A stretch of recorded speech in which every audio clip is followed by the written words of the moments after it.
السلام علیکم ورحمۃ اللہ وبرکاتہ۔ معزز ناظرین، آج کے اس ویڈیو میں نماز کی امامت کے تعلق سے ایک بہت اہم مسئلہ آپ حضرات کے سامنے پیش کرنا ہے۔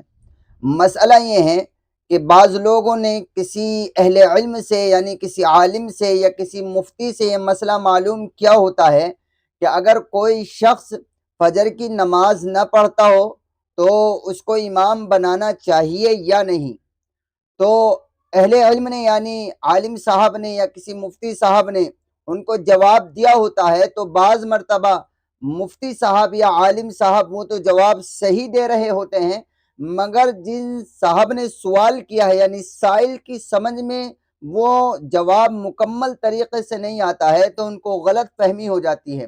تو دیکھیے، مسئلہ پورا اچھی طرح سے ہمیں سمجھنا چاہیے۔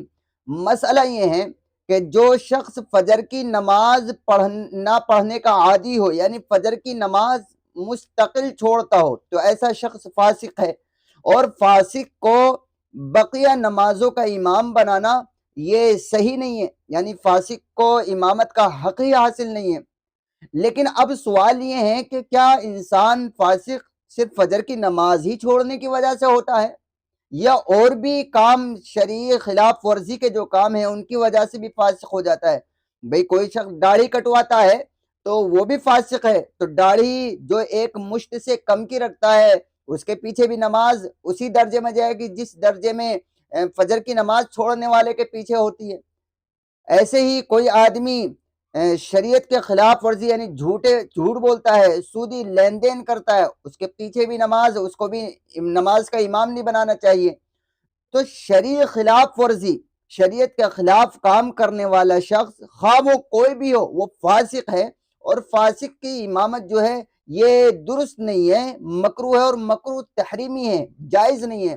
اس لیے صرف فجر کی نماز ہی چھوڑنے والے کے ساتھ اس مسئلے کو خاص کرنا یہ شریعت کا مزاج نہیں ہے۔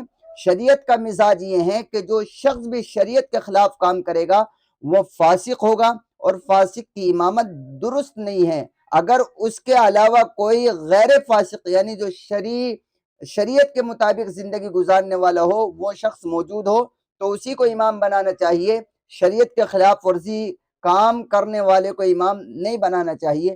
یہ صحیح اور درست مسئلہ ہے۔